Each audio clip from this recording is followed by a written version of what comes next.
Hello YouTubers, my name is Ace and you're watching the Ace Station. Today I will be talking about the game Risen for the Xbox 360. The game will be officially released in March of this year, but a region-free version of the game has already been released back in November '09. This is not an in-depth review, and it's not intended to show you how everything is done on the controller.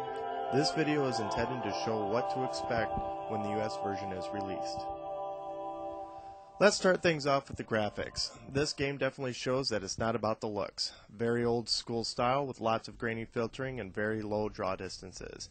If you're a fan of beautiful graphics, then prepare to be disappointed. This game does show off some interesting things through details not seen in other games though. For example, the layout of the island where the game takes place looks very natural, and it all makes sense. So you can learn to appreciate the visuals once you start to explore this very large island.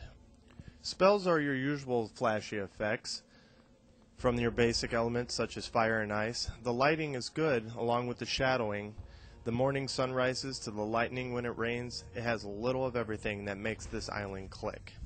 A lot of textures show off some stretching, and you'll see a lot of that along the side of mountain walls. But again, it's something you'll forgive once you realize how much this game really has to offer. Moving along to sound, the music sets the game perfectly. It's put in all the right places. From the battles to your travels to walking the city streets, it all comes together. The ambient sounds really stick out in this game. I'm pretty impressed. You got from cave echoing with each footstep, the swinging of the sword, the pattering of the rain when it hits the ground, the subtle fires when you walk on by. I am definitely impressed with all the sounds that they crammed into this game. In terms of gameplay, there's a few bugs that I need to point out. The most obvious is when you look left to right. It moves incredibly fast and there is no way to slow it down in the options. That's a huge bummer. You'll eventually adapt to it, and then you'll start to realize you only need to pull the analog stick ever so slightly in order to achieve the speed you're looking for. Moving along with combat, it consists of swinging a sword, blocking with a shield, parrying and dodging. You also have magic and your trusty bow and arrow at your side.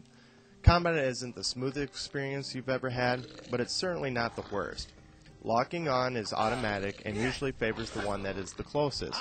Sometimes this can cause problems when you get surrounded, but a few dodges will get you back on course. Combat is actually really fun once you have it nailed. You can pull off some really cool sword fights and walk away feeling really good about it. Enemies in general cannot be assessed before combat, so you really don't have any way of telling if they're going to kick your ass or not.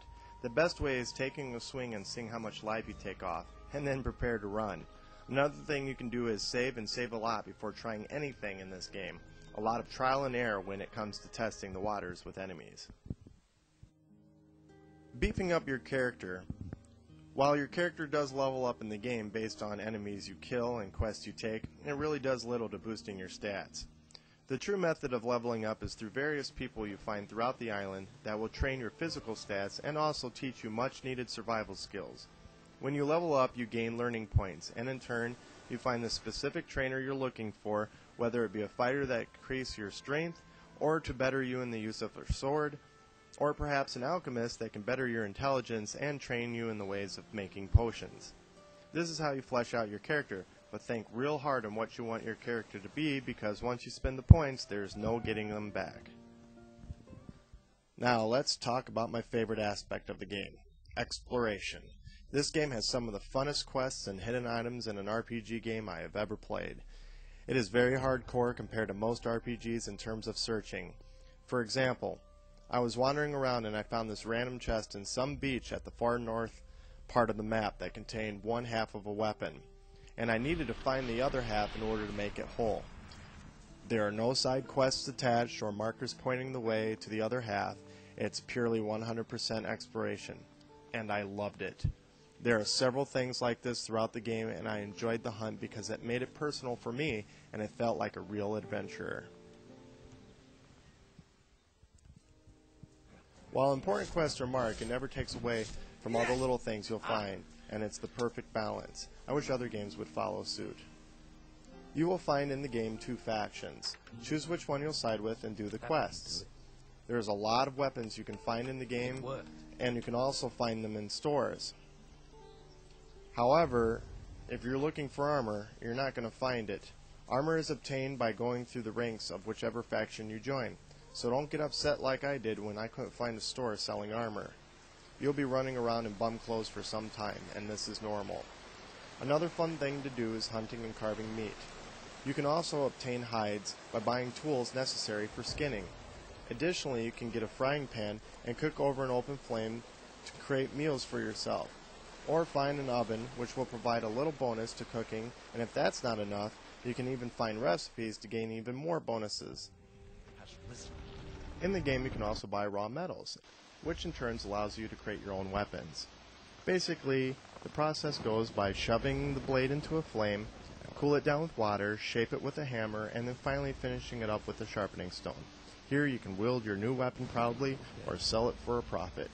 These are some examples in what the game offers in terms of entertainment.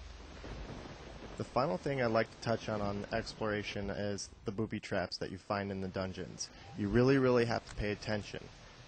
They are not as obvious as the ones that you find in Oblivion or any other game that has booby traps for that matter. When I died tripping a trap, I found myself laughing and pointing at the screen saying, "Haha, good one." I was amazed at how thought out it was and taught myself not to hurry when running through a dungeon. Besides, if you hurry, you miss out on finding a secret well-hidden passage. I can't stress how bitchin' this overall adventure is. Moving along, we're going to talk a little bit about the inventory. And this game has something different to offer than any other RPG I've ever played. Infinite space, or at least I have yet to fill it up, and I have a lot of stuff. There is no encumbrance, so no need to worry about going for a swim.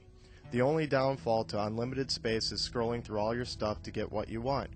They do offer categories, but even that doesn't help when you get far into the game. I recommend stashing your treasure in one of the households you get throughout your adventures. And yes, you'll get several houses in Risen, but don't get too excited, no decorating them or anything like that. Well, in closing, this is what you'll expect from the game. My overall opinion is this.